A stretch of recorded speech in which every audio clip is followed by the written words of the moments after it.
On Sunday Morning Futures with Maria Bartiromo, Congressman John Ratcliffe, RTX, joined Fox News for an exclusive interview. Bartiromo and Ratcliffe discussed President Trump's trip overseas, where he'll be meeting with Vladimir Putin on Monday in Helsinki, Finland. Democrats have become unglued and unhinged over President Trump's upcoming meeting with Putin that is taking place on Monday. They are so distraught, so much so that Democrats are calling for the president to cancel the meeting because of Russian interference in the 2016 presidential election. Senator Chuck Schumer went on a tweet storm, throwing an absolute tantrum while pushing his obstructionist narrative, and telling President Trump to cancel the Putin meeting. Now, this is not the first time Chuck Schumer has tried to give President Trump his advice. Hilariously, the White House has said time and time they will never take Chuck's advice. During the interview, Congressman John Ratcliffe said, "Someone needs to remind Sen. Schumer that the party in the minority doesn't get to set and make foreign policy decisions." He reminded the audience,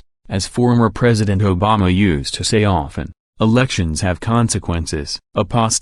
Ratcliffe went on to point out the obvious reason that Senate Democrats don't want President Trump to meet with Putin. For the simple reason they didn't want President Trump to sit down with Kim Jong-un. They are afraid he will succeed. Democrats are deathly afraid of President Trump kicking holes in all of the things they have been saying. That's he's a puppet of Putin and the Kremlin. Democrats certainly don't want a comparison of how President Trump will handle Putin versus how Obama did. Ratcliffe slammed Obama next, saying, "Remember, President Obama's feckless foreign policy as it related to Putin was hiding under the covers while Russia took Crimea policy. It was a policy where he had his national security advisors tell our cyber officials to stand down, rather than stand up when we found out the Russians were meddling with our elections." President Trump will be handling Putin much differently.